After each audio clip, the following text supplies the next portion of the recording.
Welcome to Coaching Corner, where the art of executive coaching transforms into actionable insights for your career.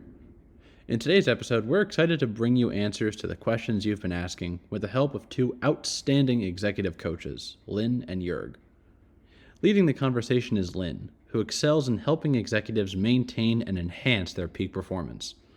With a keen eye for the nuances of high-stakes environments, Lynn offers strategies and insights to keep you at the top of your game, ensuring that your performance not only peaks, but also remains consistent over time. Joining Lynn is Joerg, a specialist in guiding executives through the pivotal transitions between roles. Joerg's expertise lies in navigating the complexities of change, providing the support and direction needed to embrace new challenges and opportunities with a confidence and strategic foresight. Together, Lynn and Joerg offer a dynamic blend of coaching wisdom, catering to the multifaceted needs of executives, whether you're aiming to sustain your excellence or stepping boldly into new territories. Tune in as we delve into your most pressing questions, armed with the expert guidance of Lynn and Joerg, right here on Coaching Corner. Why do clients like working with you? Yeah, thanks for asking that question, Lynn. It is, I think it gets to this point of what's a good match, right? Who enjoys working with you because of your style or whatever? And that's a tough question. So what I often do is I regularly ask for feedback from my clients, right? And when I say clients, I mean the coachee. I'm also asking the HR partner as well as the manager, which is often the sponsor. And preparing for this, I went through this, and there's three themes usually that come out, and I've written them down here. I think the flexibility, alignment, and the practicality of your approach.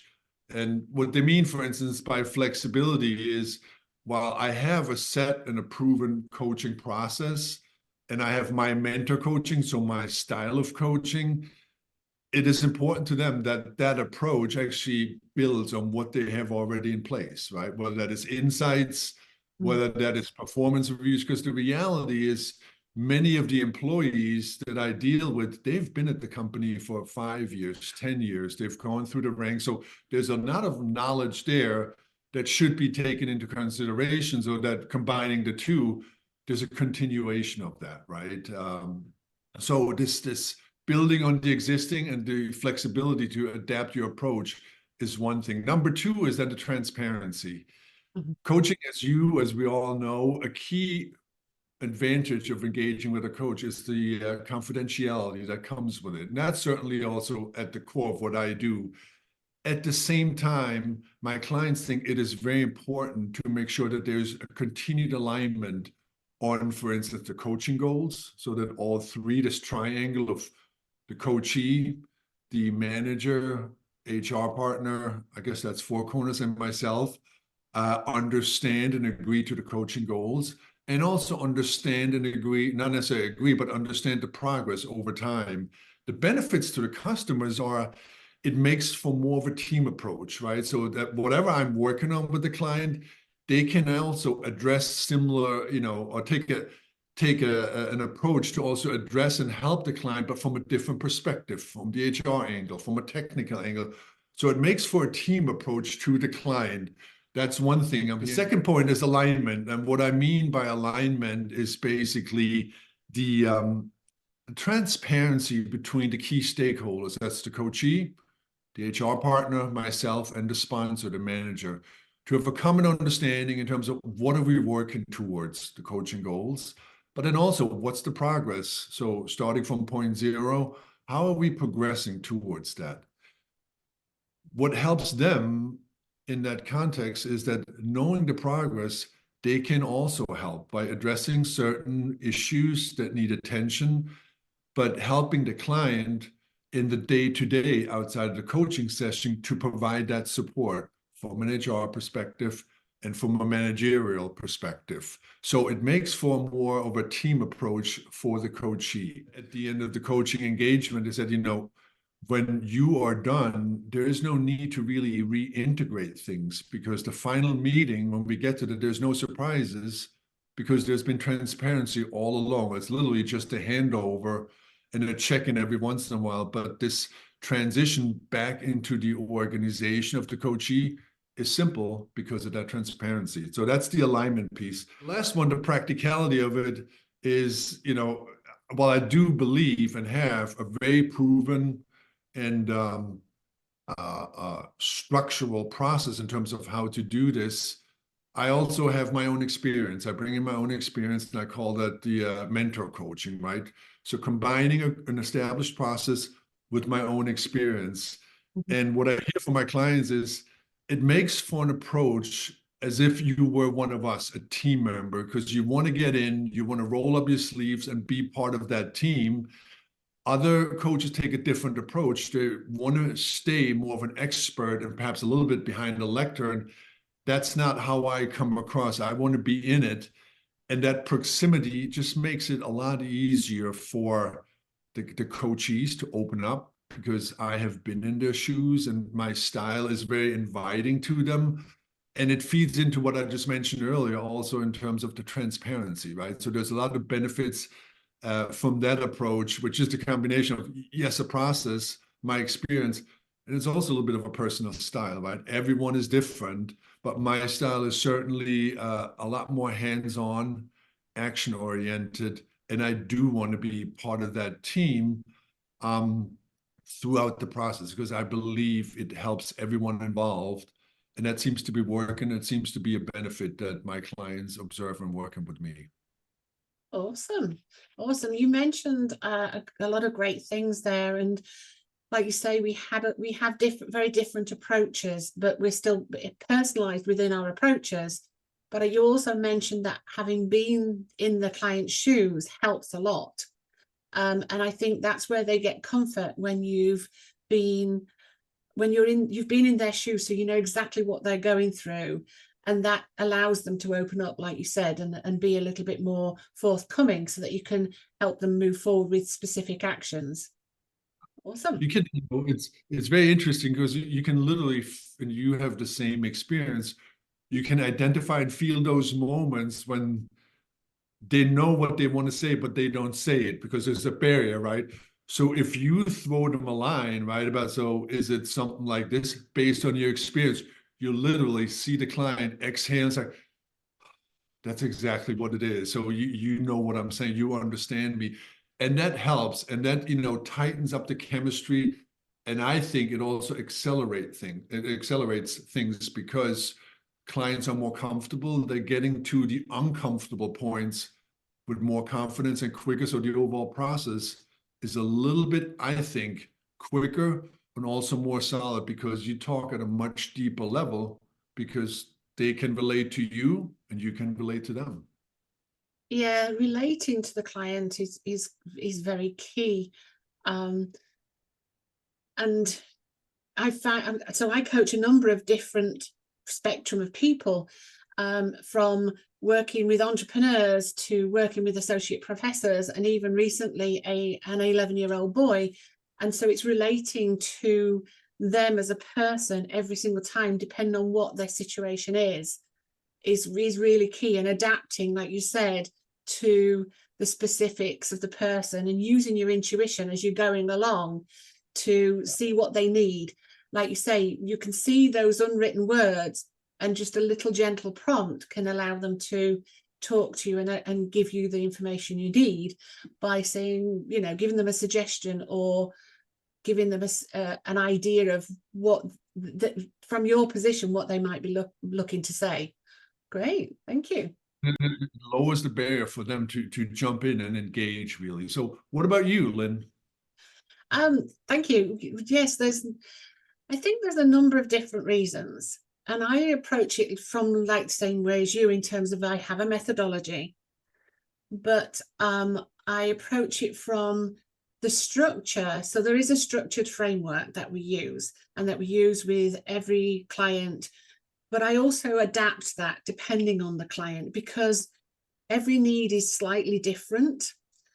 Depending on, like I say, I coach from an 11-year-old boy to a associate professor. So you've got to really hone in. And prior to any call, excuse me, I spend time thinking about what they might need in this call, in terms of where we got to last time, what were the action points, What were they trying to achieve? And that's when the accountability and partnership comes in, because one of the things we need to look at is how do we move them from where they are to where they want to go? And that's the accountability part. So what needs to be done to actually get them to where they need to go? And that's why I'm kind of very keen on the goal setting and strategic action planning, because that's what I do as a consultant, the goal setting and strategic action planning. I find it easy to do that with my clients. Even like I say, an 11-year-old boy who wants to be the best baseball player, it's how helping him be structured, but also helping him with his goals. What does he want to achieve? And then working on the strategic action plan to achieve it. But you can work that into the framework we've got. Where do you want to go? How do we get you there? And that's when listening to them and being empathetic, I think that's the kind of softer side I bring, is empathetic listening and providing an understanding to them, that they can, as you say, then tell you what they need to tell you, what's holding them back, what's causing them to be stuck in where they're trying to get to and what they're trying to achieve. And that's when thoughtful and specific questioning comes along, where you're probing, just like you were saying. You might ask them a question or make a suggestion that impacts them and allows them to have that ability to be free and open with you. And one of the very first things we do is, this is a safe space. You can tell me anything. This is confidential, as you mentioned earlier. This is all about you, and this is all about what you need to get out of this.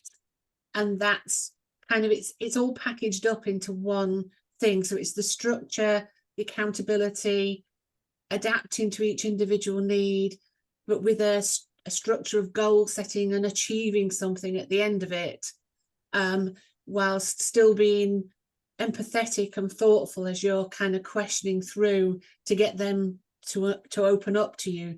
Because it's important for our clients to really feel that they can open up with what's holding them back, and that when we start exploring where that came from, what actually happened, where it started, so that we can help rewire their brain to take a different path, make a new decision, take a different pathway forward.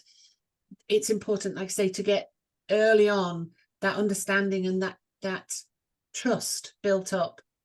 And I think, to me, the most important thing between a coachee and a coach is the trust and the ability to talk freely and openly. You know, the methodology is one thing, but you've got to be able to really reach the client from a trust point of view, so that they can feel that they can open up adequately. I think that trust also is the gateway to, you mentioned it several times, the accountability, right? The coachee holding you accountable. You said you were going to do this. We're not doing this today. Why is that? Or you can, sometimes people are stuck and you see the barrier, he or she, they see the barrier, but they're not willing to take the action. They've defined it. They know how to feel about it, but they don't put whatever the discussion was about in terms of behaviors into action to hold them accountable, right? And said, look, I mean, we've now reached a point where everything is there. You're so close. What is holding you back? What is the minimum that you could do to get the experience of what this actually means when you put it into action, how good it feels, and how it helps you achieve your goals? That is something that at times comes back to me with some clients that, you know what, there was a point where we were not sure where this is going to go because we started to plateau. And then you put the ownership on me until he said, it is up to you now. You can do this. Let's start with a small one. And then because of the trust, I followed the advice and I put it into action. And then, you pick it up again. And that is when the clients really start moving forward. So that accountability piece is also very, very important, because at times you do get stuck. And that is when having a more, having a discussion more focused on that is needed, and setting that up in the beginning when you talk about your style in terms of holding each other accountable. it's also important. So when it comes to that point, there's no surprise, because you go, we talked about this, here we are, this is where we'll do this, and okay. And it helps them move forward ultimately. Yeah, and I always end a session with the action points, and I think you do too. But the first thing we do when we go into a new session is, after we've done wins, we look at the action points. So it's the accountability comes in then. Have you done this? What did you do? What were, if something comes up from what's holding them back, then you can address it in the challenge. But it's important to see if they've committed, and I think you'd said before about commitment, if they're committed to what they're doing, then if they're accountable, we're holding their hands to the fire to say, this is what you said you wanted to do. And it gets rid of that story in their head about why they can't do it. And of course, the brain will do everything it can to sabotage you. But if you've got clear accountability, and I've noticed this, like the difference between working with this young boy, he's like a sponge, but he does everything because he trusts me. His mum asked me to work with him, and he trusts me implicitly. So he's so accountable. Every time I give him homework, he does his homework. But some of our clients, there's always something that gets in the way, and it's our brain that gets in the way. It's not that they're lazy or that they are not good at their job. It's just our brain gets in our way and sabotages what we're trying to do. And it's helping the clients through understanding that bit. But there's nothing wrong with them. It's natural. It's our mammalian brain that's been around thousands of years, but it's just trying to sabotage us, and getting over that hurdle so that they can almost be like a sponge again, like this child or this teenager, shall we say, who doesn't think about the other things that are going on and just does what we ask him to do. So it's perhaps lessons learned from when you can work with somebody who's younger, and perhaps that's not the right way to say it, but somebody whose brain hasn't got all this clutter in it yet. From an adult who's got all the clutter that goes with it, and that we can work through to unclutter or declutter, should we say. Very true. So I mentioned the commitment, and you said in your last video that commitment is critical for our clients. What did you mean by that? Yeah, commitment, it's a big word, right? And there's certainly a lot of factors that fall under that. Because I mean, all clients are willing to do the work, right? That's, yeah, I'm willing to do the work, but that necessarily doesn't lead to success. There's things, as you mentioned, also that get in the way. There's other things that help to accelerate the process. And I think, to me, there's three that I'm usually very keen on understanding whether the client is able to do this and can, define those things. One is having a vision of what they want to be in 6 or 12 months from today, right? So what are they working towards? And describing that depending on the nature. I work a lot with engineers and with scientists, so they're very quantitative. So I usually let them describe it on a scale from 1 to 10, where they're today, what do they want to be in 12 months? And then more importantly, what does that look like? So give me a situation of today and give me a situation of what an 8, for instance, looks like. So that helps us to envision, but also to measure progress towards that, right? So that's very important, to be clear in terms of who you want to be in 12 months from today. Now, in order to get there, you follow a normal transition model. It's well established, where it starts with letting go of the old and ultimately leads to new beginnings. But there's that gray period in between when you've let go of the old, but you're not comfortable with the new yet. So there's this area of discomfort that clients need to be comfortable with, that this takes time. You will not see progress. Ultimately, you will see, but you cannot rush. You cannot rush that in between. One of my clients always calls it the la-la land, because for direction, it's not there. You will see the direction. It comes, but it needs to come from you. So when I ask my clients about their experience, I often ask that specific questions, in terms of part of their job, their personal life. How comfortable are you in the gray zones, or in areas where you don't have the expertise and you need to learn and you need to show patience?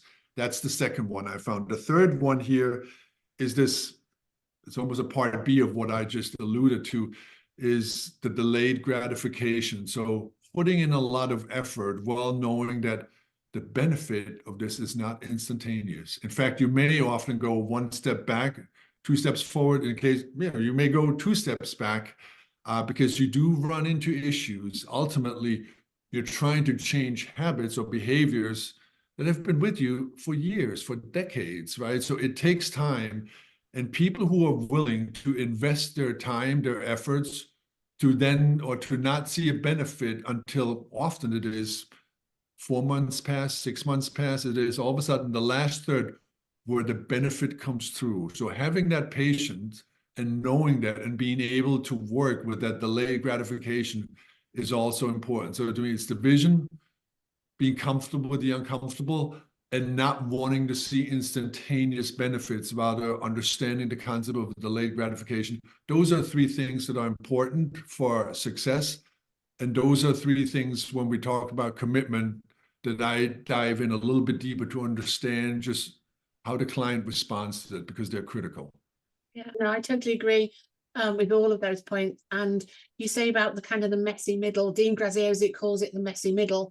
And it's that point of being uncomfortable, because as you say, these behaviors have built up over years, and often you can track it right back to something that happened in childhood. But your brain has wired your neurons in a particular way that it's really hard to change that thought or that behavior. And so you have to be patient and kind of go into that discomfort while your brain rewires itself. And it can happen, but it doesn't happen instantaneously. You don't wake up one morning and you've made a new decision and then everything's hunky-dory or sweetness and light. It takes work and it takes action, which is back to the whole commitment and being committed to taking that action once you're in that uncomfortable zone and knowing that you're going to move forward. It goes back to early caveman days, doesn't it, where we don't want to be ostracized. Yep. And that's the whole point. And when you take uncomfortable action, you think you're going to be ostracized. But when you get your head around the fact that you actually need to do this to move forward, you always have to leave the old you, a little bit of the old you behind, to allow for the new you to come through. And that's where, like you say, having been in the situation and understanding the science as well, understanding these as engineers and scientists really helps, because you can see it from both sides, both from a human side, but also from their role side. So you understand their thought processes and what they're likely to be doing on a day-to-day basis and how this can impact them. But it's good to know that your clients are committed, because if they're not committed, no matter how much we try to coach, it's not going to work if they're not committed.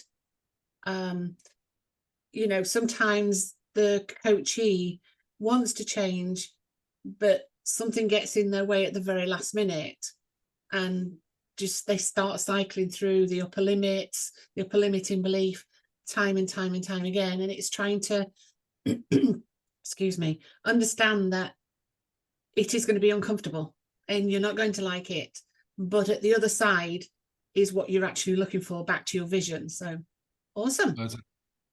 Absolutely. With scientists and engineers, the question also comes up, well, how long is that gray phase, right? And it varies from, with some clients, it takes 4 or 5 weeks and boom, they're there because they've tried it out after the action. There's a correlation between action and moving on, I think, towards the new beginnings. So the longer it takes you, or the longer you put things off, actions that we agree to because you run out of time, the moment is not right, whatever the quote unquote excuse is, the longer that phase lasts. But in general, it is a very individual time frame, right? Sometimes 6 weeks is it, sometimes it takes 6 months. That's why the coaching usually, I find 12 months is a good time frame, and usually during that second half, that's when you start seeing the benefits come through. And that's when you go towards the new beginnings, and clients manifest themselves in that new space, right? And understand what they've gone through, so they can also help themselves better, perhaps without a coach in the future, as they will certainly face new challenges that follow a very similar pattern. Well, it's also, I agree with you over the year.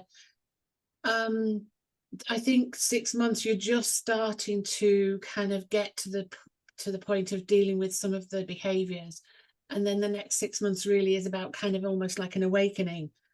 And that, and moving forward, there was another point I was going to make, and I can't remember it. It'll come back to me. But it's important to see with the clients that they appreciate that this is not going to be a one session fix. You can do a lot of work in one session, but it does take that extra work and commitment on both sides and work on both sides to actually to change things and change things for the better. And particularly, like you say, with scientists, they want to know the quantitative. When am I going to get when is this going to happen? But it's not always like that.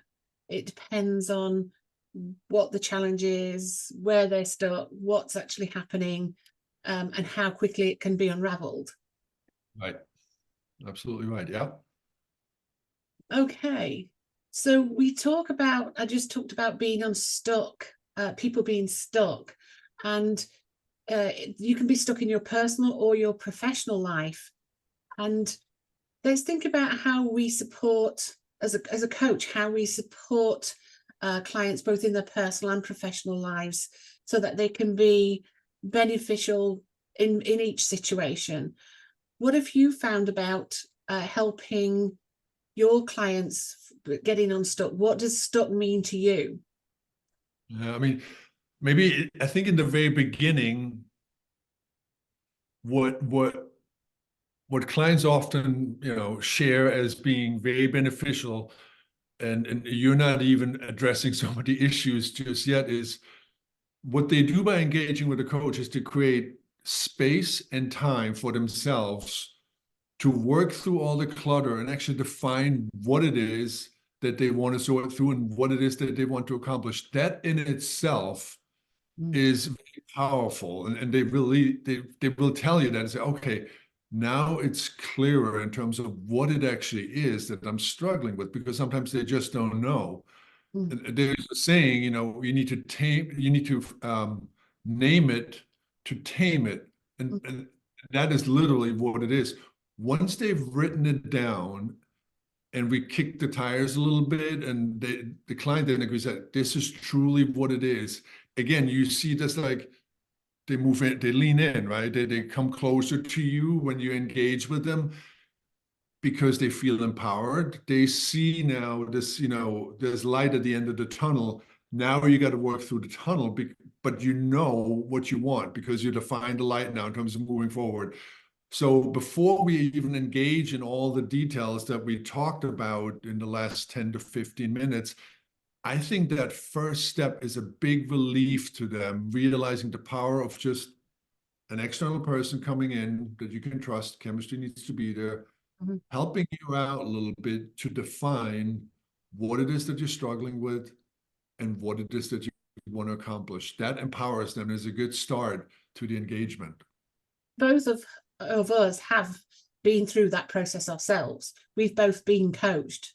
So we both understand why that's important, because I had a challenge that I didn't know what to do. I didn't know how to approach it even, but a coach helped me gain clarity, because we're quite easy to get blinkered in our own space. And it's having somebody else to help us open up and help us explore that challenge.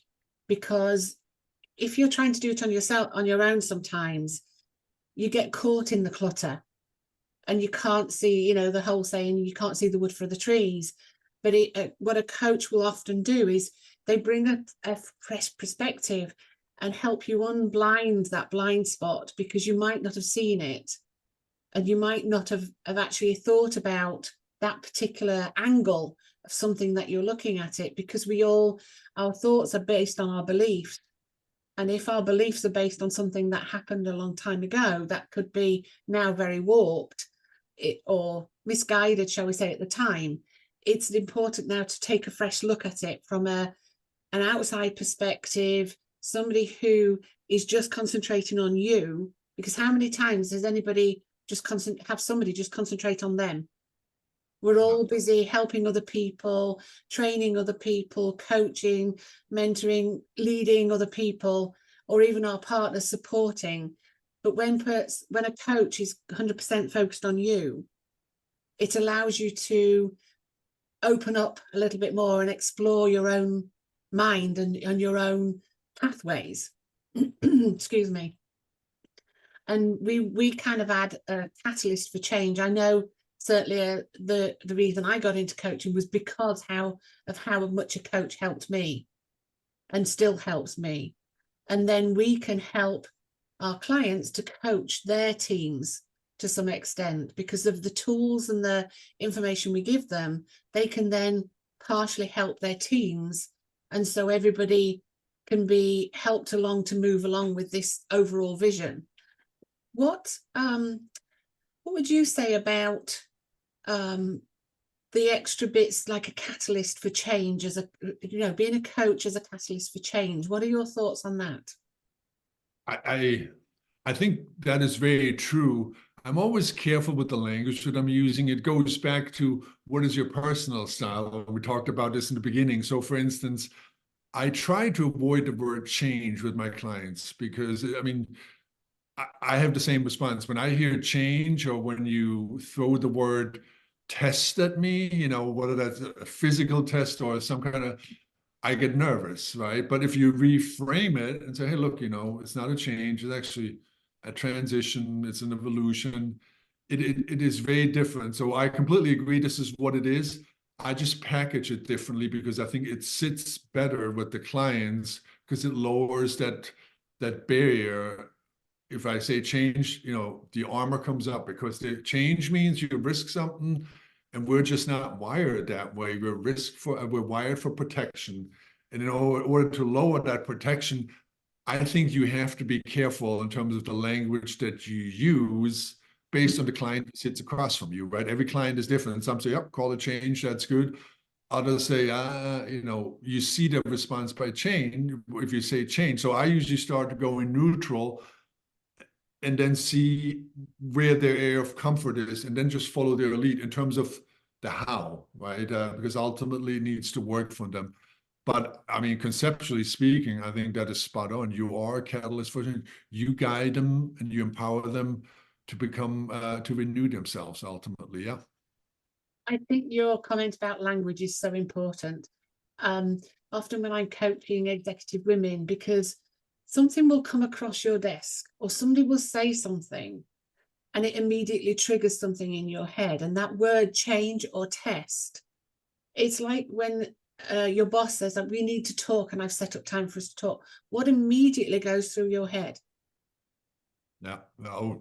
What did I do? Something wrong, right? Or something happened. Exactly. And so when somebody says change, they're like, well, what's wrong with me? There's nothing wrong with me.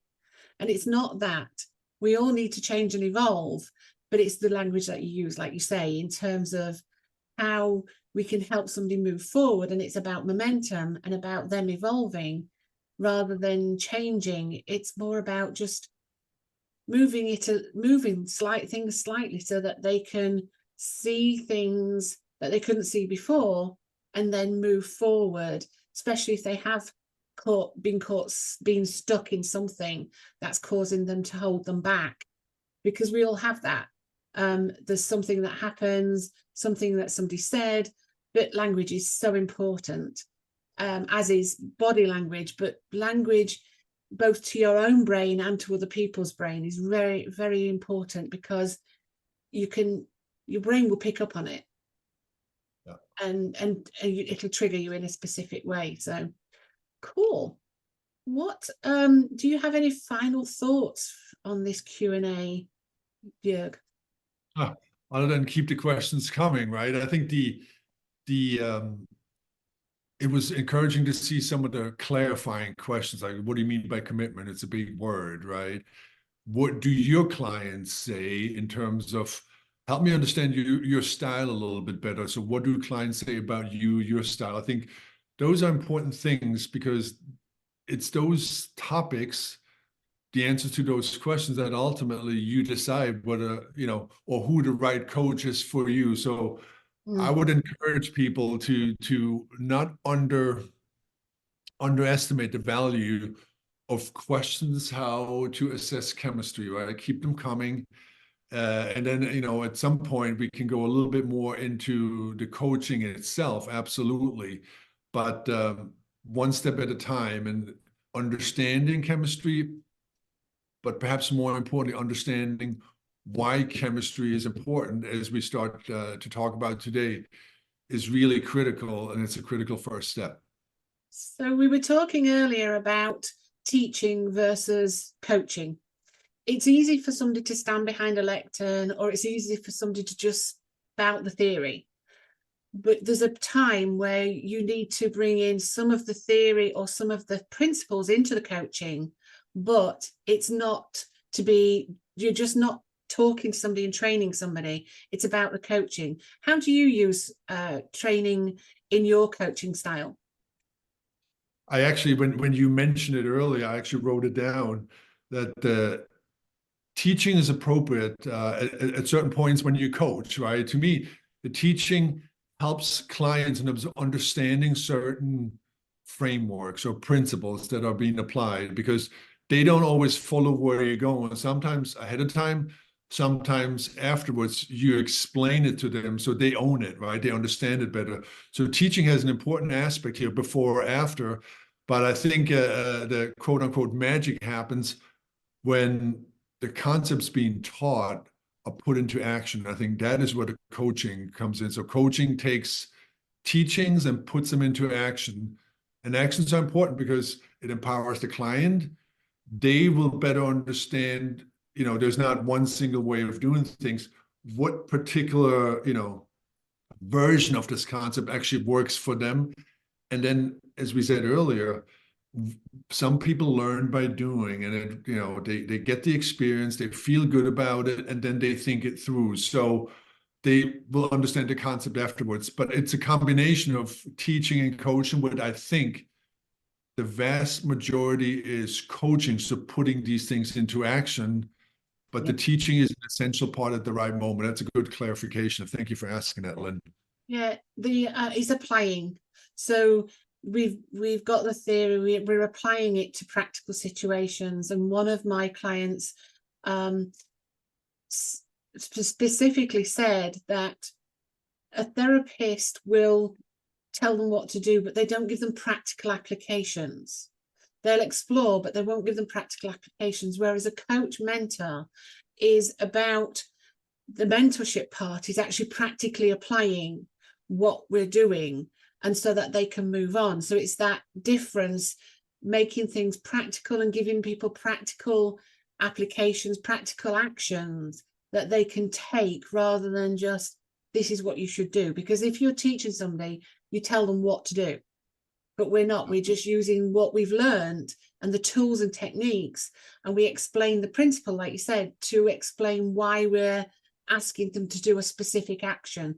What is the outcome? What is it that it's going to do for them? What can we make sure that they achieve what they achieve by giving them the tools and the principles that we've used in all our coaching? So awesome. Did you want to say anything else about that? No, the standard is no, and then you start saying something. So I think you captured it. Cool. Oh, yeah, awesome. So we'd love to hear more questions. If anybody has any questions they'd like to ask us, please drop us a note. We'll put the details in the chat, and we'll answer your questions that you may have on coaching. You can either ask specifically to Joerg or specifically to me, or just an open question, and we can both answer it. Thank you for your time. Thank you very much, Lynn. Good seeing you again. And seeing you too. Thank you for listening. Please feel free to send any further questions you have to Lynn or Joerg at their emails pasted below.